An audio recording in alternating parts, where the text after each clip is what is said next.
1월 25일 주요 제3주 주일예배 시작하겠습니다. 찬송가 38장 예수 우리 왕이여 찬양하시며 음례하시겠습니다.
정령을 되게 하시고 본디오 빌라도에게 고난을 받아 십자가에 못 박혀 죽으시고 장사한 지 사흘 만에 죽은 자 가운데서 다시 살아나시며 하늘에 오르사 하나님 우편에 앉아 계시다가 저리로서 사는 자와 죽은 자를 심판하러 오시리라. 성령을 믿사오며 거룩한 공예와 성도가 교통하는 것과 죄를 사하여 주시는 것과 몸이 다시 사는 것과 영원히 사는 것을 믿사옵나이다. 아멘. 그러면 70번 이사야 42장입니다. 앉아서 교독할 때 회수께서는 붉은 글씨로 답하시기 바랍니다. 내가 붙드는 나의 종 내 마음에 기뻐하는 자 곧 내가 택한 사람을 보라. 내가 나의 영을 그에게 주었은즉 그가 내가 땅의 정의를 베풀리라. 베풀리라. 그는 외치지 아니하며 목소리를 높이지 아니하며 그 소리를 거리에 들리게 하지 아니하며 상한 갈대를 꺾지 아니하며 꺼져가는 등불을 끄지 아니하며 진실로 정의를 시행할 것이며 그는 취하지 아니하며 낙담하지 아니하고 세상의 정의를 세우기에 이르리니 섬들이 그 교훈을 암망하리라. 나 여호와가 으로 너를 불렀은즉 내가 내 손을 잡아 너를 보호하며 너를 세워 백성의 언약이 이방에 빛이 되게 하리니 내가 눈먼 자의 빛을 밝히며 갇힌 자를 감옥에서 끌어내며 계속했습니다. 그 다음에 앉은 자를 감방에서 나오게 하리라. 하나님께서 우리에게 주신 말씀은 요한복음 4장 9절에서 15절입니다. 요한복음 4장 9절에서 15절입니다. 앉아서 교독하실 때에 배주께서는 짝수를 읽어주시고 마지막 15절 선포하겠습니다. 사마리아 여자가 이르되 당신은 유대인으로서 어찌하여 사마리아 여자인 나에게 물을 달라 하나이까 하니 이는 유대인이 사마리아인과 상종하지 아니함이로라. 예수께서 대답하여 이르시되 내가 만일 하나님의 산물로 내게 물을 좀 달라 하는 자가 누구인지 알았더라면 내가 그에게 보였을 것이요 그가 생수를 너에게 주었으리라. 여자가 이르되 주여 물기를 그릇도 없고 이 깊은데 어디서 당신이 그 생수를 얻겠사오니까 우리 조상 야곱이 이 물을 우리에게 주셨고 또 여기서 자기와 자기 아들들과 짐승이 마셨는데 당신이 야곱보다 더 크니까. 대답하여 이르시되 이 물을 마시는 자마다 다시 목마르니와 내가 주는 물을 마시는 자는 영원히 목마르지 아니하리니 내가 주는 물은 그 속에서 영원토록 솟아나는 생수가 되리라. 여자가 이르되 주여 그런 물을 내게 주사 목마르지 않고 또 여기 물로 오지도 않게 하옵소서. 아멘. 이 말씀은 살아계신 하나님의 말씀입니다. 지난 시간 제가 요한복음에 대한 얘기를 정리를 잠깐 드리면서 그 얘기 드렸습니다. 요한복음의 두 가지 키워드는 말씀과 물이라고 말씀드렸습니다. 요한은 그 비유를 굉장히 많이 써서 그 복음서를 표현합니다. 이처럼 말씀드린 마태복음, 마가복음, 누가복음 같은 경우는 비유라기보다는 굉장히 직설적입니다. 우리가 시간 순서, 예수님께서 태어나셨을 때부터 십자가에 돌아가기까지 이거를 시간 순서로 미인전이라고 하죠. 전기 형식으로 쭉 써서 요한복음은 그러진 않습니다. 요한은 그러진 않고 요한은 요한복음 보다 보면 이게 시간 소설대로 들어가는 게 아니라 시간이 조금 뒤집박으로 되어 있습니다. 요한이 말하고자 하는 말을 하는데 요한은 그가 첫 1장 1절에서 그가 태초에 계신 말씀이라는 주제를 가지고 그 주제에 부합하는 구절들을 집어넣습니다. 그렇다 보니까 다른 공간복음서에 들어가 있는 부분들이 요한복음에 빠져있는 경우도 있고 다른 공간복음서에는 언급이 되지 않은 부분들이 요한복음에서 언급되어 있는 경우가 많이 있습니다. 종종은 이걸 또 비유를 하다 보니까 초기 기독교인들이나 기독학자들 같은 경우 이것을 많이 오해하여 해석하기도 했습니다.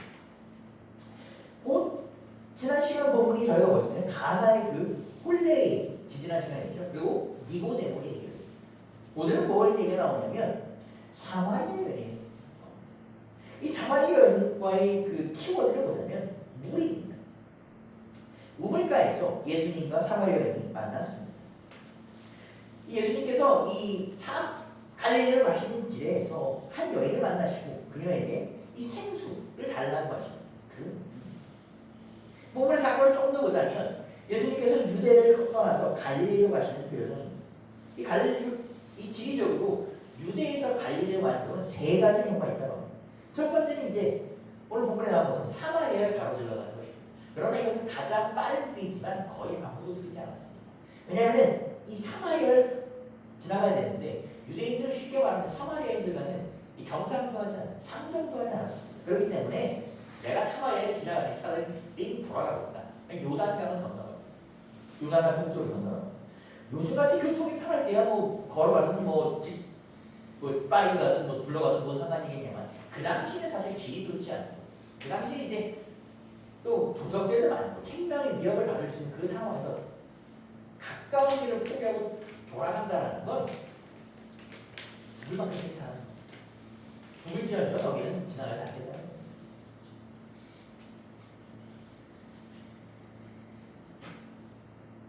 그런데 우리 예수님께서는 사마리아를 거쳐가십니다. 특이하죠. 사마리아에 지나가십니다. 예수님께서 본문에서 특이한 행동을 하실 때는 꼭 이유가 있습니다. 뒤이어서 이 요한복음에서 나중에 설교할 기회가 있겠지만 요한복음에서 보면 예수님께서 마리아, 우리가 알고 있는 그 마리아를 보러 가실 때 그럴 때 예수님께서 그 동네를 거쳐 가신 거예요. 근데 그게 한국 성경을 보게 되면 되게 간단하게 설명이 돼요. 영문 설교, 제가 나중에 이제 첨부를 듣는데 영문 설교 보면 그 빌리지에 그녀를 만나러 가셨다라고 강조. 오늘 이 본문을 보게 되면 오늘 그 정도까지 영어 성경 보는 강조는 아니지만 예수님께서 필연적으로 이것을 지나가신 이후에는 꼭 이 여인을 만나서 하셔야 될 말이 있다는 거예요. 아까 말씀드린 유대인들과 사마리아의 갈등은 깊었습니다. 아수르가 이 유대인들에게는 큰 아픔이 두 가지 있었죠. 그 영원할 것 같은 다윗 왕조가 그 솔로몬을 지나서 두 개로 갈라졌습니다. 북이스라엘과 남이스라엘로 갈라졌는데 그들이 첫 번째 멸망을 722년, 기원전 722년 아수르. 우리가 아수르라고 하면 낯선데 그 당시 우리가 고대 근동 지방을 통일했던 아시리아 제국입니다. 이 아시리아 제국이 이걸 제가 저희 사장 때도 얘기를 한번 드렸는데 고대 근동 지방은 평지이기 때문에 누구나 탐난다. 제가 그런 비유를 드렸어요. 여러분이 돈이 있으신데 땅값이 똑같다면 강남 땅을 사시겠습니까? 저기 강원도 저기 산골 땅을 사시겠습니까?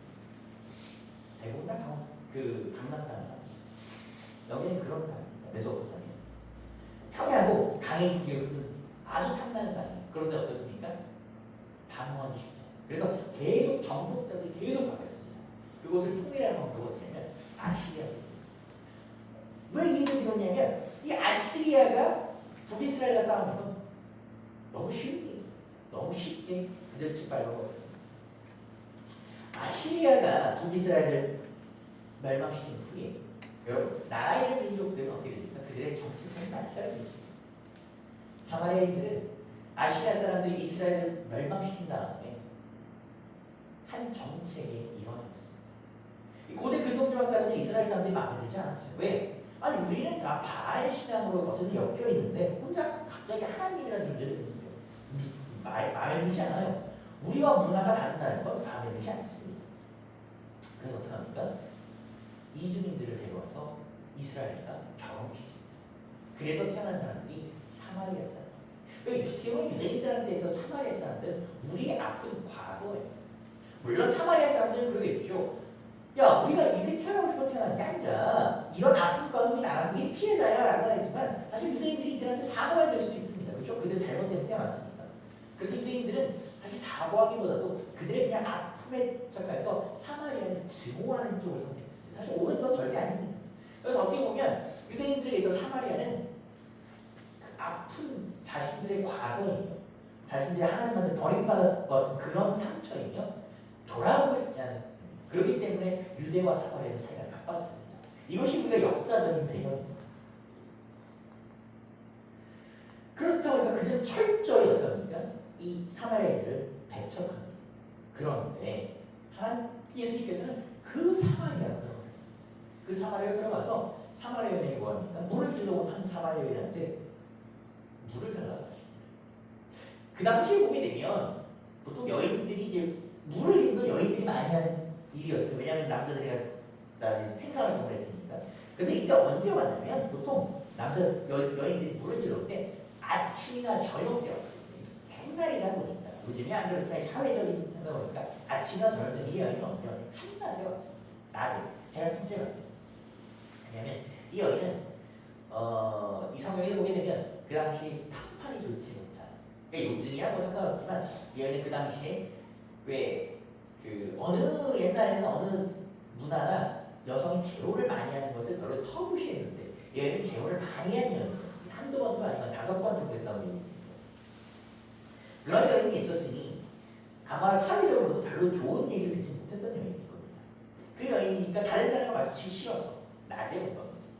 근데 예수님께서는 그 여인과 그때 딱 마주치십니다. 그러면서 그 여인에게 물을 달라는 것입니다. 요한복음 4장 9절 10절 하겠습니다. 사마리아 여자가 이르되 당신은 유대인으로서 어째 사마리아 여인이 나에게 물을 달라 하나이까? 이는 유대인이 사마리아인과 상종하니 아니함이로라. 예수께서 대답하시되 내가 만일 하나님의 선물과 또 내게 물을 좀 달라 네가 누군지 알았다면 내가 그에게 구하실 것이요 그가 생수를 내게 주었으리라. 사마리아에서 깜짝 놀랄 겁니다. 아니 유대인이 사마리아 땅에 들어와서 그것도 나는 평판이 물론 뭐 내가 평판이 좋은지 안 좋은지를 이 사람이 알 수는 없겠지만 나한테 누가 생뚱맞게 물을 달라 그런다니. 그러면서 더구나 예수님께서 뭐라 하세요? 여인이 어떻게 나한테 물을 달라 하십니까? 그러니까 예수님께서 오히려 도리어 뭐라 하세요? 내가 누군지 알았다면 네가 오히려 나한테 물을 달라 했을 것이야 라고 얘기합니다. 이 여인 입장에서 이건 무슨 제정신인가 이럴 것입니다. 예수님께서 물을 달라고 요청을 하셨어요. 성경을 보면 항상 우리가 예수님께서는 우리가 그 비유가 있습니다. 우리가 예수님이 식탁을 차려 예수님 우리가 함께해 주십시오라는 얘기 많이 합니다. 이 식탁에 우리 함께해 주세요라고. 그런데 항상 보게 되면 예수님께서는 식탁을 직접 차리지는 않으시지만 우리에게 식탁을 차릴 수 있는 이벤트를 항상 만드십니다. 먼저 말을 것입니다. 이 여인에게 마찬가지입니다. 먼저 물을 달라 요청하시며 말을 대화의 문을 고르시죠. 예수님이 요청하는 이 당시 보면 이 여인도 깜짝 놀라가지고 충격적이었습니다.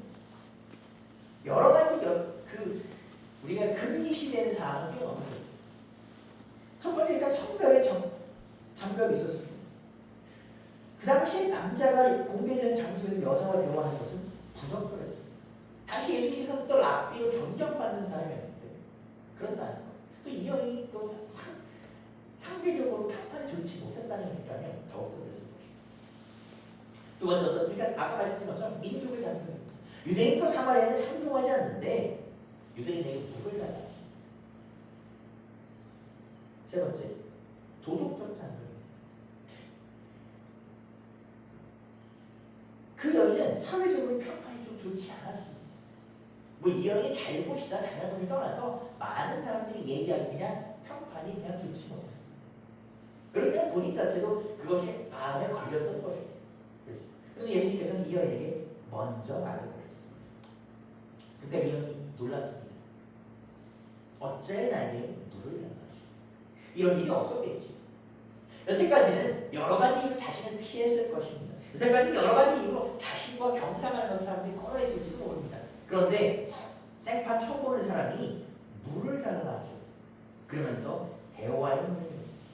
그러면서 오히려 이 여인에게 뭐라 하냐면 내가 누군지 알면 내가 오히려 너에게 마실 물을 줄 수 있다.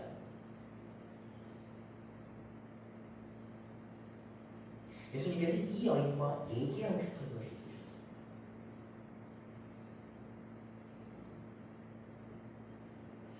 요한은 이 예수님의 대화의 시작에 대해서 하나의 우리 옮기기 설명을 하는 거죠. 주석을 합니다. 이 주석이 뭐라고 하냐면 유대인이 사마리아니까 상종하지 아니합니다. 유대인 이 말이 헬라어 뜻은 뭐라고 하냐면 유대인은 사마리아와 함께 사용하지 않습니다. 즉 그릇이나 장소나 우리가 얘기하면 부모님이 먼저 하는 거는 한 칸을 쓰지 않는다 그러죠. 그 정도의 느낌인 거죠. 이것은 아까 말씀드린 그릇을 공유하지 않는 의미일 수도 있고 넓게 얘기해서는 교제를 하지 않는 의미일 수도 있습니다. 이 한 구절은 당시 큰 분열을 보여줍니다. 그 수백 년 동안 오랫동안 쌓인 증오가 있었습니다. 유대인들은 사마리아를 싫어하고 부정적이고 그들의 상처라고 여기면서 더 보고 싶지 않았습니다. 사마리아는 어떻습니까? 우리가 오히려 그들에게 얘기했습니다. 우리는 어떻게 보면 피해의 결과물입니다. 사마리아 사람들 항변했습니다. 근데 예수님은 사마리아에게 그 사마리아에게 사람 가운데서 더 약한 그 여인에게 다가갔습니다. 그리고 그 예수님은 대화를 바꾸십니다. 그 여인이 물었죠. 어찌 나에게 물을 달라 하십니까? 그래도 우리 때는 뭐였습니까? 네가 누군지 알면 내가 오히려 너에게 물을 줄 수 있을 것이다. 그 여인은 이 상황은 물, 그 육체적 갈증 그 자체만 맞습니다. 그런데 예수님은 영적인 대답을 하십니다. 항상 예수님의 대답을 보면 모호할 때가 이렇게 있습니다. 뭔가 이렇게 딱 맞아 떨어지진 않아요. 그것이 뭐냐면 항상 성경에서 사고의 전환입니다. 우리가 1차원적, 2차원을 보내면 예수님은 더 넓은 차원으로 대답하십니다. 예수님께서 오늘 생수라는 단어를 사용하십니다. 이 생수라는 단어는 매우 중요합니다. 예수님께서 이 여인에게 두 가지에 대해 얘기하십니다. 첫 번째는 무엇이다? 자신이 하나님의 선물이다 라고 얘기합니다. 이 선물은 뭐냐면 아까 얘기한 것처럼 생수, 더 나아가서 예수님 자신을 가리킵니다. 요한복음 3장 16절 읽겠습니다. 하나님이 세상을 이처럼 사랑하사 독생자를 주셨으니 이는 그를 믿는 자마다 멸망하지 않고 영생을 얻게 하려 하십니다. 예수님이 말씀하신 이 생수, 그것이 예수님의 정체성입니다. 여인은 처음에 예수님을 보았을 때 그냥 단순히 나그네, 그냥 뭐 길거리 돌아다니는 사람 반남자 이렇게 보았습니다. 그런데 예수님의 본질은 정체성 무엇이었습니까? 구원자였고, 그리고 그녀에게 오히려 목마름을 해결할 수 있는 사람이었고 하나님의 아들이었습니다. 그녀는 예수님에게 묻습니다. 아니 나에게 어떻게 물을 달라 하십니까? 그런데 오히려 그 여인이 예수님이 누군지 알았다면 오히려 물을 청했을 것입니다. 여기서 아까 말씀드린 대로 이 생수가 되게 중요합니다. 예수님 얘기하시면 내가 너에게 생수를 주리라. 저는 개인적으로 그 항상 설교 준비할 때 영어 성경과 이제 그 한글 성경을 같이 번갈아서 보는데 제일 아쉬운 점이 가끔가다 우리가 번역을 할 때 보면 그 의미를 좀 못 살릴 때가 있습니다. 여기서 우리가 생수하면 그냥 먹는 물을 생각합니다. 근데 여기서 영어 성경 원어를 보게 되면 이 생수를 뭐라고 표현하냐면 living water라고 표현합니다. 우리가 보통 생수라는 영어 표현을 절대 living water라는 표현을 쓰지 않아요. 뭐 어떤 미네랄 워터라든지 뭐 스틸 워터라든지 보통 이 정도 표현합니다. 그냥 흐르는 물, 마시는 물입니다. 여기서 뭐라고? living water. living이라는 건 뭔가 살아있는, 솟구치는 걸 말합니다. 여기서 말하는 생수라는 건 그 생명력이 있는, 원동력이 있는, 끊임없이 무언가가 자세에서 올라오는 그것을 얘기합니다. 성경에서 말하는 생수는 흐르는 물이고 생물입니다. 고인물이 아니라 계속 흐르는 물, 생명을 유지하게 하는 물입니다. 그 물을 마신 사람이 어떻게 합니까? 생명력과 지속성을 가지게 하는 물을 말합니다. 예수님께서 말씀하신 물은 우리가 한 번 먹고 끝나는 물, 좀 이따가 또 목마른 물이 아니라 외부에서 공급받은 그 물이 아니라 내 안에 들어와서 나를 살아움직이게 하는 그 물을 말하는 것입니다. 그렇기 때문에 그걸 먹게 되면 너희가 두 번 다시 목마르지 않는다. 즉 여기서 말하는 상황이 뭡니까? 너희가 자꾸 물을 여기서 여러분 물이라는 것이 외부의 자극이나 필요라고 생각해 봅시다. 우리가 물을 마실 때 외부에 필요하면 여러분 예를 들어 물질이나 돈이 생기면 당연히 좋지요. 안 좋지 않습니다. 우리가 목회자들도 여러분 어디 가면 누가 선물 주면 좋고 누가 맛있는 거 주면 좋고 누가 좀 그냥 쓰세요. 당연히 기분 좋습니다. 안 좋다는 거짓말이에요. 그런데 그것이 충족될 수 있냐는 것입니다. 끊임없이 계속 먹기만 합니다. 그렇지 않습니까? 누가 아니면 저한테는 예를 들어 제가 어디 샤브샤브를 먹어. 누가 저에게 샤브샤브를 데려드렸다. 내일은 먹고 싶습니까? 너는 내일 오는 권사님 된장찌개 데려드릴지 먹으세요. 떨어졌는데 올라가야 될 거 아니에요. 삶이 계속 다 그렇습니다. 그런데 여기서 말하는 뭐냐면 그 외부의 필요에 의해서 외부에 의해서 변경되지 않는 요소를 얘기해요. 내 안에 충족돼, 내 안에 채워지는 걸 말해요. 영적으로 이것은 뭐냐면 생명을 주는 물, 역동적인 생명력을 얘기해요. 그럼 제가 계속 얘기하는 이 생수, 역동적인 생명, 이것이 무엇일까? 예수께서 우리에게 줄 수 있는 역동적인 생명력이 무엇일까? 성경이 이것에서 무엇이라고 하냐면 성령 하나님이라고 하십니다. 요한복음 7장 37절에 39절 읽겠습니다. 명절 끝나는 곧 큰 날에 예수께서 서서 외쳐 이르시되 누구든지 목마르거든 내게로 와서 마시라. 나를 믿는 자는 생명의 이름과 같이 그 배에서 생수의 강이 흘러나오리라 하시니 이는 그를 믿는 자들이 받을 성령을 가리켜 말씀하시는 것입니다. 이 요한복음 맥락이 다 이어져 있습니다. 그가 왜 이렇게 물에 대해서 강조하는지. 요한복음 4장과 7장은 모두 같은 생수입니다. 4장에서의 생수는 어떻습니까? 한 사람의, 더 나아가서 한 민족의 상처받은 그 인생이었습니다. 그들의 그 씁쓸함을 되돌아보면 아픈 과거였습니다. 7장에서는 예수님께서 모든 사람에게 이르시기를 너희 목마른 자, 끊임없이 물을 먹어도 목마른 자 나에게 와서 마시라는 전하였습니다. 요한은 이 생수를 통해서 분명히 얘기하고 싶어합니다. 생수는 무엇이다? 예수 믿는 자들에게 주어질 성. 우리가 마셔도 목마른 그 물이 아니라 들어온 즉시 우리와 함께 있어서 우리를 목마르지 않게 하는 그 충만을 내게 하는 그 성령이다. 성령은 우리 안에 거하게 되면 뭐합니까? 새 생명을 준다. 우리의 속사람을 다르게 한다는 겁니다. 성령을 통해서 우리 안에서 하나님의 말씀이 흐른다. 그러기 때문에 우리가 성령이 필요합니다. 우리가 교회에서 그런 얘기합니다. 하나님은 뭐 하시는 분인 줄 알고 예수님은 뭐 하시는 분인 줄 알고 성령은 뭐 하시는 분. 이렇게 굳이 삼위일체가 필요합니다. 두 분만 있으면 되는 거야. 교회 오래 다니신 분들 여쭤봐도 경우에 따라서 성령은 뭐 하시는 분이에요? 여러분 뭐 하시겠지? 이럴 때가 있어요. 성령은 무엇이냐면 여러분 우리가 예수님께 지금 기도한다고 합니다. 근데 여러분 예수님 보셨어요? 예수님 지금 옆에 있는지 여러분 느껴지세요? 우리가 가끔가다 헷갈릴 때가 있어요. 제자들도 마찬가지였어요. 우리가 이전에 예수님과 함께 했는데 예수님께서 십자가에서 못 박혀 돌아가신 후에 부활하신 후에 다시 실존하신다면 부활 안 합니다. 그럼 물어봅니다. 예수님 우리가 이거 당신 언제 돌아오십니까? 당신 우리 옆에 없는 우리 불안은 어떻게 합니까? 그때 뭐라 합니까? 내가 너희에게 보혜사 성령을 보내리라. 예수님께서 우리 지금 눈이 앞에 보이지 않을지라도 왜 우리가 주님께서 우리와 함께 있다고 합니까? 우리 옆에 각각 누구다? 보혜사 성령을 붙여주셔야 됩니다. 이 보혜사 성령이란 말은 보혜사란 말은 죄송합니다. 저는 이렇게 어려운 말을 별로 좋아하지 않습니다. 이 보혜사란 말이 뭐냐면 성경에 따라서 헬퍼, 도우는 자, 카운슬러, 상담하는 자, 치유하는 자, 힐러입니다. 예수님께서는 뭐하냐면 예수님께서 왜 우리를 오늘도 내가 너희를 어린부터 발까지 지키라고 얘기하시냐면 그 성령을 통해서 우리와 함께 하신다는 것입니다. 그렇기 때문에 그거 성령이 우리 몸에 들어오면 그 생수가 들어오면 우리가 보다 생명이 흘러넘친다는 것입니다. 사마리아 여인은 여러분 여태까지 갈등 속에 살았습니다. 그가 생각해 보십시오. 그 당시 별로 존중받지 못하던 민족인 사마리아에 태어났고 그녀는 평판도 안 좋고 이웃사람하고 사이도 안 좋았고 여러분 뭐 꼭 그런 건 아니겠지만 여러 번 재혼을 하면서 꼭 즐겁게 여러분 우리가 소위 말하는 후랑이 여러분 그러진 않지 않습니까? 여러 가지 갈등이 조금씩 있었을 수 있지 않습니까? 그런 가운데 그녀가 받았을 상처가 여러 가지 있었을 것입니다. 그녀는 어떻게 보면 하지만 내가 죽지 못해서 이렇게 얘기할 수 있을 것입니다. 그런데 오늘 그런 그녀에게 갈등 때문에 목말라 허덕이는 그녀에게 예수님께서 얘기하십니다. 네가 나에게 올 때 내가 너에게 목마르지 않는 생수를 채워주리라. 와서 마시라. 여러분 생각해 보십시오. 사마리아 여인에게 얘기하셨습니다. 유대인들에게 얘기하셨습니다. 그리고 뭐입니다? 여러분만 빼놓으셨습니다.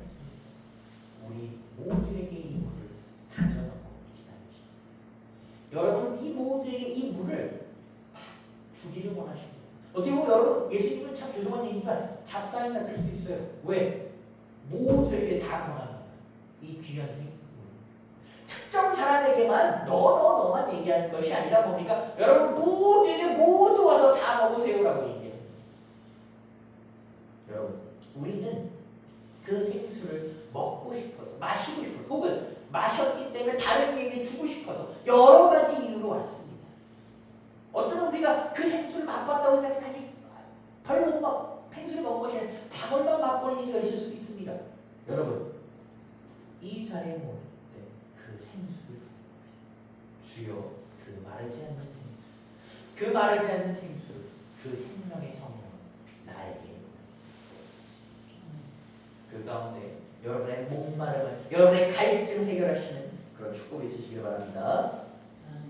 여인이 예수님의 말씀을 이렇게 듣다 보니까 여인은 여전히 오해합니다. 오해할 수밖에 없지요. 아니 물을 요청하는 사람은 예수님인데 갑자기 내가 오히려 너에게 줄 수 있다고 하니 이게 무슨 말도 안 되는 우리가 전장 3장에서 니고데모라는 인물을 봤습니다. 니고데모라는 인물은 굉장히 지식 있고 사회적 위치가 있는 사람이었습니다. 오히려 여러분, 우리가 예수님을 하나님의 아들이라는 측면을 우리가 모르고 봤다면 예수님과 니고데모는 서로 이렇게 문답을 할 수 있는 사람이 아닙니다. 니고데모는 훨씬 사회적으로 높은 사람이에요. 그런 니고데모조차도 오해했습니다. 이 여인도 당연히 오해했지. 그러면서 물어봅니다. 요한복음 4장 11절로 12절 읽겠습니다. 여자가 이르되 주여 물기를 그릇도 없고 이 우물은 깊은데 어디서 당신이 그 생수를 얻겠사옵나이까? 우리 조상 야곱이 이 우물을 우리에게 주셨고 또 여기서 자기와 자기 아들들과 짐승이 다 마셨는데 당신 야곱보다 더 크니까. 이제 현실적인 얘기랍니다. 뭐라고 합니까? 물기를 도구도 없고 우물도 없습니다. 고고학자들이 이 야곱의 우물이 얼마인지 대해서 대충 계산해봤다니까 30m. 여러분 30m는 그릇도 없이 어떻게 이겨 올리겠습니까? 이 여기는 되게 현실적인 얘기예요. 이 현실적인 얘기를 조금 비틀어 봅시다. 우리 그럴 때 있지. 아니 내가 지금 이렇게 막막한 내가 지금 이런 삶 가운데 있는데 이것이 무슨 도움이 되나? 내가 교회 와서 기도하는 것이 내가 주님께 기도하는 것이 무슨 도움이 되나? 라는 다소 실용적이어 보이는 문제 할 수 있습니다. 여기도 마찬가지입니다. 아니 지금 야곱의 우물보다 큰 우물이 없는데 어디 가서 그런 물을 구해온다는 것입니까? 제정신입니다. 라고 계산했을 것입니다.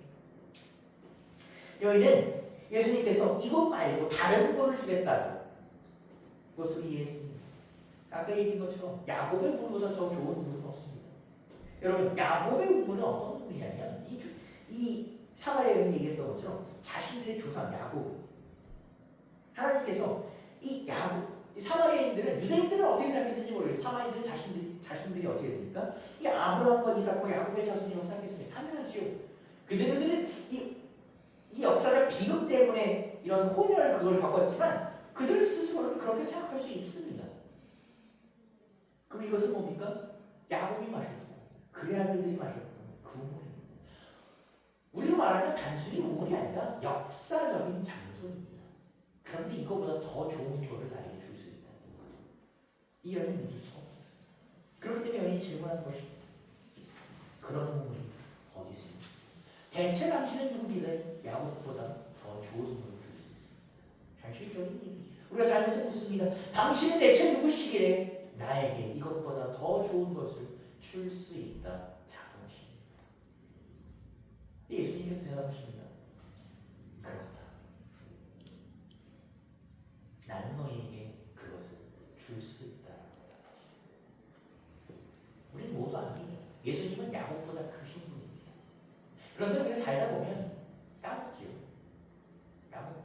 누가 그러더라고요. 항상 제가 오늘 화장실에 가니까 화장실에 그런 것을 우리가 기도하면 현실의 문제가 기도하지 않으면 현실의 문제가 커 보이는데 기도하면 어떻습니까? 현실의 문제가 더 커 예수님이 더 커 보인다는 겁니다. 그런데 어떤 경우는 여러분 기도해도 그 문제가 깜깜할 경우가 아니에요. 왜? 제가 항상 그 얘기입니다. 우리가 살면서 10가지 문제를 만들었는데 사실 우리가 모든 일을 다 기도를 해야 된다고 하지만 한 2-3가지는 그냥 쓱쓱 풀립니다. 기도 안 해서 그냥 쓱쓱 풀려요. 솔직히. 능력 좀 좋으신 분들 5가지 자기 능력 쓱쓱 푸실 거예요. 나머지는 뭐지? 이 3가지에서 5가지는 풀리지 않아요. 이 방법이 없어.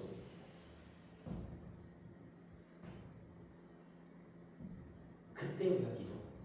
그럼 사실 기도한다 할지라도 이 문제는 여전히 커 보입니다. 그때 우리 얘기하죠. 주여, 당신께 기도한다고 이것이 되니까요. 주여, 내가 목숨을 높여 기도하는데 당신은 듣고 계십니까?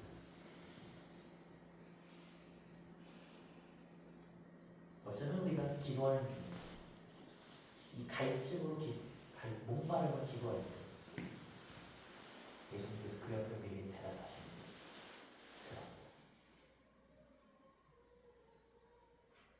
현실적으로는 야곱의 물보다 더 좋은 물은 없습니다. 어떻게 그 당시 야곱의 물보다 더 좋은 물은 없습니다. 그러나 예수님이 말씀하십니다. 내가 너희에게 영생하는 물을 줄 수 있습니다. 이 야곱의 물과 영생의 물을 대조하십니다. 그러면서 여인에게 대답하십니다. 요한복음 4장 13절 15절 읽겠습니다. 예수께서 대답하여 이르시되 이 물을 마시는 자마다 다시 목마르느니와 내가 주는 물을 마시는 자는 영원히 목마르지 아니하리니 내가 주는 물은 그 속에서 영생하도록 솟아내는 샘물이 되리라. 여자가 이르되 주여 그런 물을 내게 주사 목마르지도 않고 또 여기 물질러 오지도 않게 하옵소서. 여러분 야곱의 물은 좋은 물입니다. 검증된 물이에요. 그러나 그 물을 마셔도 목마르. 어쩔 수 없이 현실의 일들은 그렇습니다. 일시적이고 반복적이고 마치 우리가 배고파서 밥을 먹고 또 시간 되면 또 배고파 밥 먹고 자는 건 밥 먹고 제가 요즘에 저의 지상 최대의 과제 중 하나가 다이어트입니다. 매번 다이어트 해야지 생각합니다. 살 너무 많이 쪘어요. 저녁을 먹지 말아야지. 계속 먹습니다. 안 먹지 않아요. 어느 날은 제가 저녁 먹지 말아야지 그렇게 다녀오면 저희 어머니가 여기도 계시는데 그런 날 고기 먹겠다는 사람들이 아이 고기인데 어째 너무 정성스럽게 안 먹겠어. 그렇게 합니다. 여러분 우리가 계속해서 먹고 자는 것들이 반복. 돈을 벌 때 기분이 좋고 그것이 다시 반복되고 기본이죠. 모든 것들이 쳇바퀴 돌듯이 반복되고 일시죠. 반면에 예수님이 오늘 말씀하시는 생수는 영원히 말이죠. 영원히 말이죠.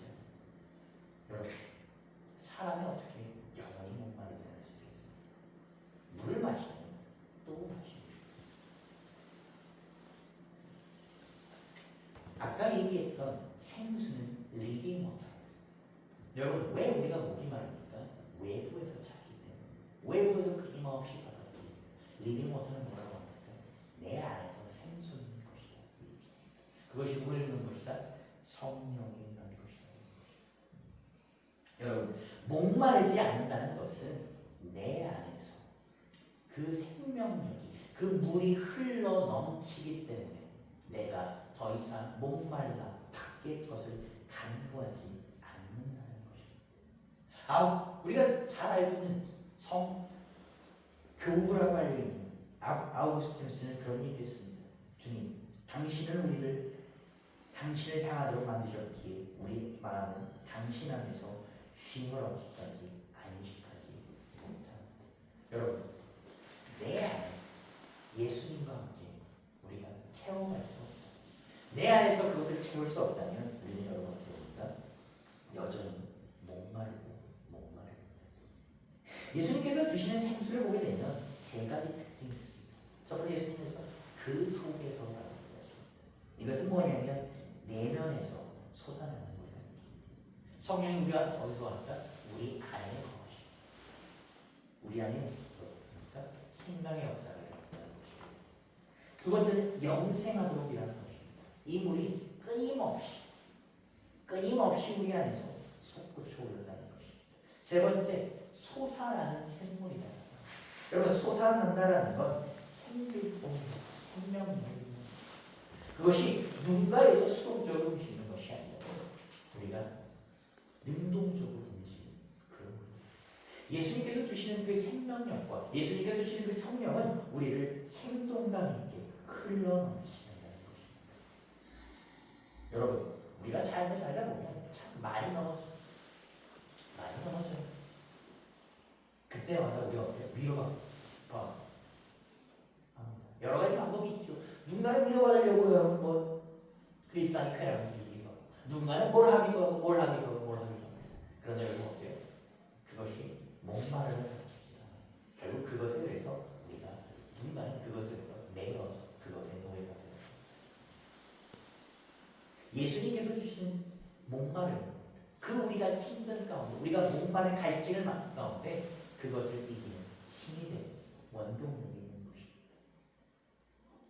고린도서 4장 16절 읽겠습니다. 그러므로 우리가 낙심하지 아니하노니 우리의 겉사람은 낡아지나 우리의 속사람은 날로 새로워집니다.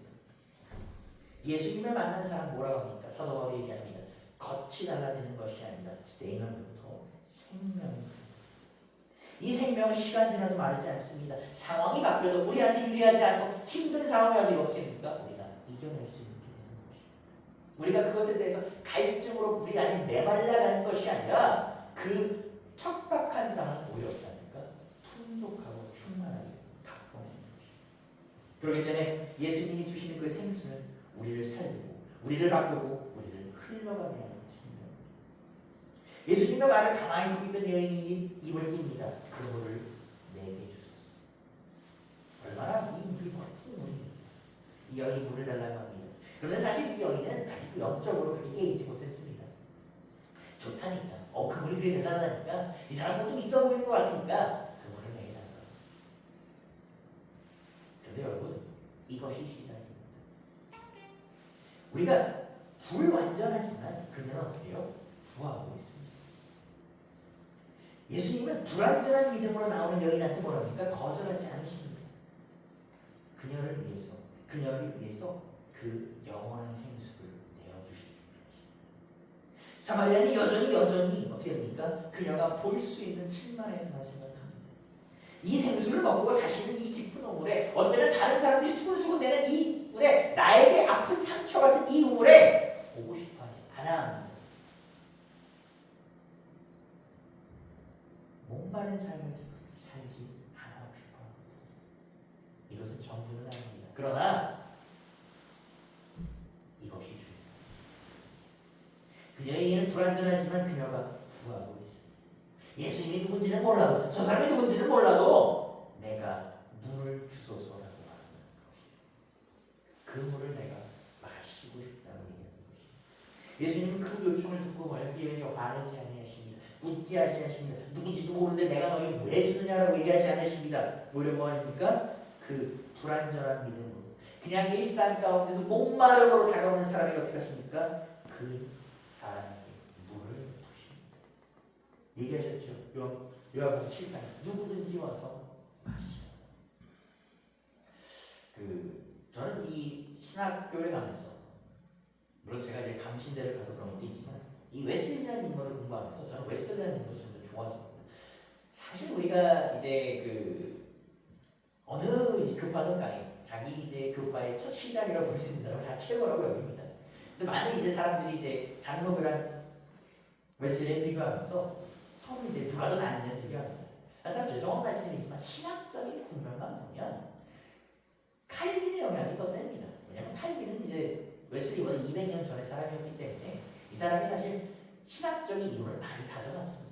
이 사람 이후에 많은 다른 사람들이 이제 뻗어나갔기 때문에 신학적인 측면 보면 사실 어떻게 보면 칼빈이 웨슬리보다 이런 단어 별로 쓰고 싶진 않지만 위대한 있어보입니다.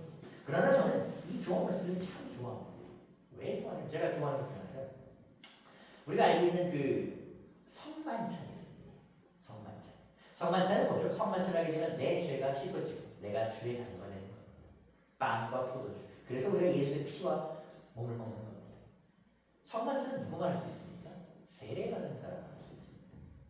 웨슬리는 이렇게 얘기합니다. 세례받지 못한 자. 내 죄가 무거워서 도저히 이곳에 나올 수 없는 죄인이라고 여기는 자 더 와서 먹어라. 내 죄의 무게가 너무 무거워서 나올 수 없을 때, 그 죄의 눈물이 날 때 더 빵을 먹고 더 많이 먹고 더 많이 마시고. 예수님의 피와 예수님의 몸은 누구를 위한 것입니까? 잘은 모르나 그렇게 더 나은 삶을 살고 싶습니다. 오늘 이 사마리아 여인도 마찬가지입니다. 이 사마리아 여인 예수님 누군지 모릅니다. 그저 당시 삶이 팍팍했습니다. 그저 그냥 물랑 물이 갈증이 났습니다. 이 우물이 너무 못자가 오기 싫은데 살기 위해 왔습니다. 그 여인에게 얘기하십니다. 이 물을 마시라. 우리의 삶도 어떻게 보면 이 여인과 다르지 않습니다. 믿음이 흔들릴 때가 있고 동기가 흔들릴 때가 있고, 참 어떨 때 교회가 가기 싫고 어떨 때 예수님이 싫고 편할 때가 많습니다. 그러나 예수님께서는 변함없이 그 물에서 그 물과 함께 우리에게 얘기하십니다. 와서 이 물을 마시라. 어쩌면 예수님은 참 대단하신 분입니다.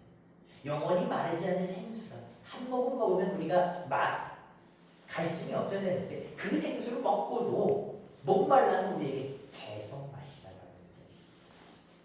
여러분, 우리는 어쩌면 나약하고 별 볼일 없어서 그 영원한 생수를 먹고도 또 내일 목말라지는 겁니다. 그 생수를 먹고 다른 일반 물도 먹으면서 그걸 다 잊어버릴지도 모릅니다. 그러나 여러분, 또 와서 마십시오.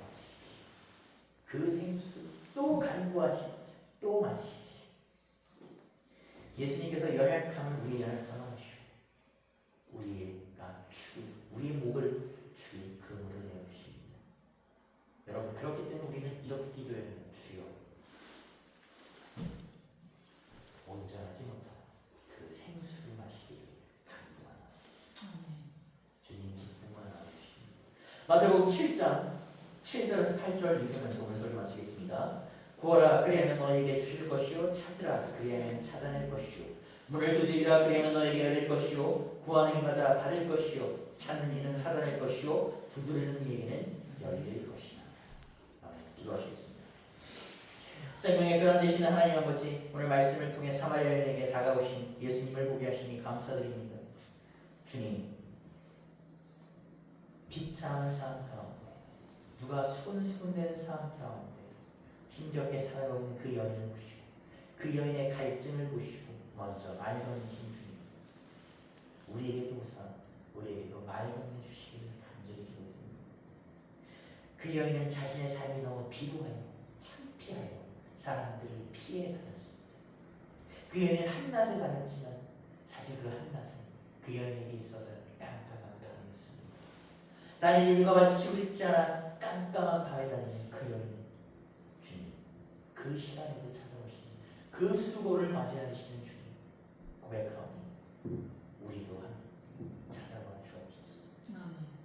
우리도 여인처럼 삶의 갈증을 해결하기 위하여 이음을 경험을 찾아왔습니다. 그러나 여전히 우리는 목마르고 있고 여전히 갈증이 힘들어합니다. 주여, 그물을 우리에게 베풀어 주옵소서. 주님께서 마시는 그 물 마셔 우리 영원히 목마르지 않게 하옵소서. 우리 안에 생명의 샘을 주시고 그 생명의 샘으로서 주여 말씀이 지고 그 생명이 지고 주여 성령이 생동함지는 그런 삶 될 수 있도록 하여 주옵소서. 그 여인에게 베푸신 기적을 우리의 삶 가운데도 베풀어 주셔서 기적의 역사가 우리의 삶 가운데도 베풀어 줄 수 있도록 주여 이끌어 주옵소서. 주여, 바란 것이 있다면 우리가 이 힘을 먹고 주여 이 우리가 갈증을 하지 않을 때에 주여 다른 이들에게도 주님의 이름을 권할 수 있고 나눌 수 있는 그런 일 될 수 있도록 주님 이끌어 주옵소서. 예수 그리스도 이름으로 기도드렸습니다. 아멘. 찬송가 428장 내용을 햇빛을 칭찬하겠습니다.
주의 영광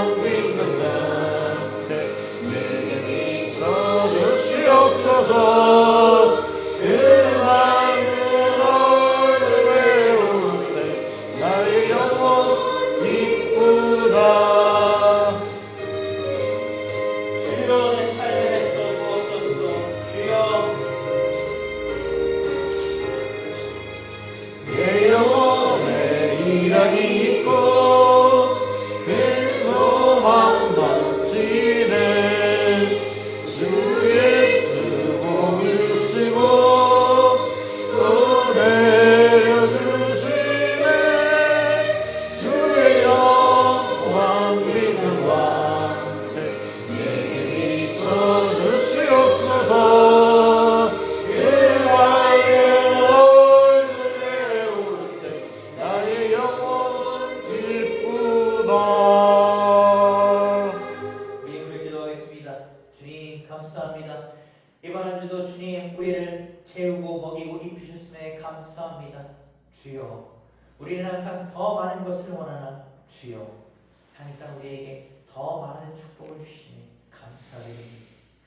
주여 우리 여기까지 순탄하지 않은 것도 있었고 슬픈 순간도 있었고 기쁜 순간도 있었사오나 오직 당신께서 허락하셨기에 이렇게 우리가 열매 맺었사오니 당신 앞에 나와 감사와 예물을 드립니다.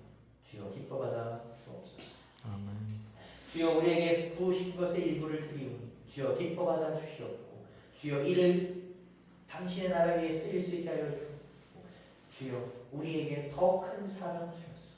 우리가 더 주님 안에서 더 큰 열매 맺고 우리의 일상 가운데 더 큰 주여 열매 맺을 수 있도록 오직 주님 나라 영광을 위해서 일할 수 있도록 주여 이끌어 주옵소서. 살아계신 예수 그리스도의 이름으로 기도드렸습니다. 아멘. 주기도문으로 주례를 마치겠습니다. 하늘에 계신 우리 아버지여 이름이 거룩히 여김을 받으시면 나라의 마옵시면 이 하늘에서 일어나는 것 같이 땅에서 이루어지이다. 오늘 우리에게 영광을 주시옵시고 우리가 우리에게 죄 지은 자를 사하여 줄 것 같이 우리 죄를 사하여 주옵시고 우리를 시험에 들게 하지 마시옵시고 다만 악에서 구하시옵소서. 나라와 권세와 영광이 아버지께 영원히 있사옵나이다. 아멘. 예배를 마쳤습니다. 주님께서 주시는 그 생명의 생수로 사신 여러분 되시길 축복합니다. 아멘.